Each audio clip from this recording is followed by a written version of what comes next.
All right, everybody, our favorite permabull, Tom Lee, is back. This is a guy who said the S&P would reach 4,400 by the end of the year, or projected. That didn't end up happening, obviously, as what we're seeing now. We still have some time till the end of the year, so we'll see what ends up happening. Now he has new projections for the S&P in 2023. We're going to take a look at what are his thoughts. Why does he think the S&P could reach some of the levels in the high 400s that he thinks it can reach in 2023? And more importantly, his thoughts on inflation and where we are on the battle against inflation. So let's go right into it. This is Tom Lee from Fundstrat, and here are his thoughts for 2023. Good to see you. I have your notes of your strategy outlook, in which it's titled Less Crisis, More Opportunity. It's like 63 pages long, Tom. I mean, if you need 63 pages to tell me why next year is going to be good, maybe you're trying too hard. Well, we figure if it takes you a year to go through it, you'll be into 2024. Yeah. You just forget about next year. I hear you. Yeah. I think 2023, there's so many arguments that the probability of a double-digit gain in 2023 is far higher than people expect.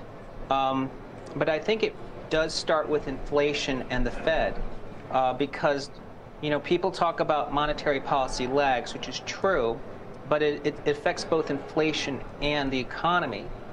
Inflation has already fallen by half in just the past few months and is annualizing at 4%.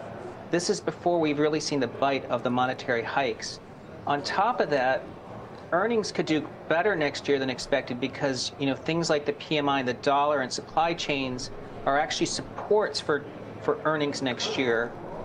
And I think that maybe the most important thing to consider is two other things. One is that it's rare for stocks to have back-to-back declines.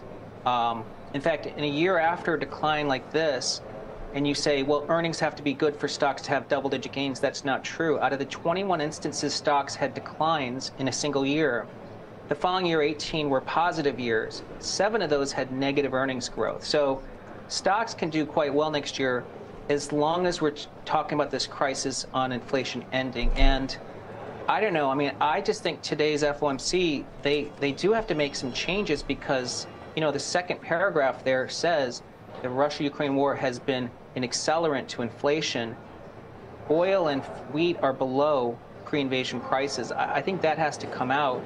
And if Okay, a couple of things there. So obviously one of the main things he's saying is that inflation is going down, and if inflation is going down as dramatically as it is going down, then the historical analysis he gives about XYZ number of years, the year after stocks have declined, have actually gone up, makes sense if the contingency, the variable in all of this, is that inflation goes down. Now, one of the points he makes at the end is that Ukraine and Russia and the invasion that is happening there has obviously accelerated inflation. But if oil and energy prices are down below where they were before the invasion, meaning they have basically come back down to earth as if the invasion never happened from a price perspective, then it's hard to factor those in as an accelerant to inflation, maybe in some other aspects like commodities and things of that nature, but it can't mean that for the energy markets, it's necessarily the end of the world because from an inflation perspective, because we're having the Ukraine-Russia crisis continue. Additionally, one could argue in 2023, it's going to be time for those things to start to like decline. There's going to be some type of peace treaty. I mean, we don't know if that's going to happen, but if that starts to not be as violent as it was in 2022, which was, you know, at the peak of it, very, very bad. If that starts to happen, things are going to start to clear up from an inflation perspective as well. So the argument he's making for double-digit stock increases next year is not the worst argument if you factor in inflation going down and some of the geopolitical crises going down and everyone being bearish, which means the opposite tends to happen. Additionally, 2023 is the year after the midterms, and historically, since 1958, every single year after the midterm elections, the stock market has gone up 15%. So even if we're down, I don't know, let's say we end the year down 8% or 30%, we would only be down the next year 15%, but that means we would be technically up 15%, even though we're down from last year 30%, because 30 minus 15 is 15. And that has happened since 1958. The year after the midterm elections, you can see what happened from 2018 to 2019. We are up on average 15%. In 2019, we were actually up 33% from the lows of 2018. So it's, you know, it's not the worst argument. The question just is contingent upon inflation. that has to come out. And if that does, to me, this is a Fed that may has a little bit less work to do because you don't have the war inflation pressures. That's going to be a more predictable Fed, and I think that's good for markets. I've asked the question at the top of the show, what does the market need to hear to go higher? What don't you want to hear today? Well, I think the biggest risk is if the Fed says, well, we've had progress on inflation, and it's visible, because remember, last FOMC, and several Fed members said there hasn't been any visible progress on inflation. We've had 2 months now of soft inflation. 3-month annualized inflation is down to 4%. It's been cut in half. But if the Fed says that doesn't matter because we don't trust forecasts and all we care about is wage inflation, well, that would be quite hawkish. But that would be something I think the bond market would challenge. I mean, the 2-year yield is telling us the Fed has one hike and that's it. The 2-year yield after today is going to be below Fed funds rates. And I think, to me, that's why they would have to be quite hawkish to shock markets. And there's a possibility the markets would just challenge the Fed on a view like that.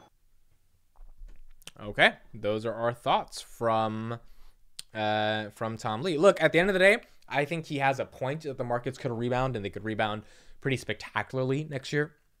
The problem is inflation. If inflation does not go down, Tom Lee has no argument. And I think Tom Lee knows that, right? It's like, look, everything's contingent upon inflation. But if inflation starts to rear its ugly little head and we start... And now, the problem is, it's kind of like losing weight, right? If you're 190 pounds, it's easier to get to 160 pounds. If you're at 9% inflation, easier to get to 7.1% inflation. If you're at 160, hard to get to 130. If you're at 7.1, there's going to be a lot more pressure to get down to 4, right? It's not going to be as easy, or even 5, to get inflation down. When you're coming from a high, it's easy to go lower. When you're coming from a new low, it's hard to get to an even lower low. So I think that's going to be the challenge in 2023. And obviously, there's going to be a lot of factors that impact if inflation can actually go down. But if it does, we might have a glorious stock market. If it doesn't, then we might be in for a lot of pain. And ultimately, we will see. One thing that's certain, though, is when everyone's saying it's going to be bad, it might end up going the other direction.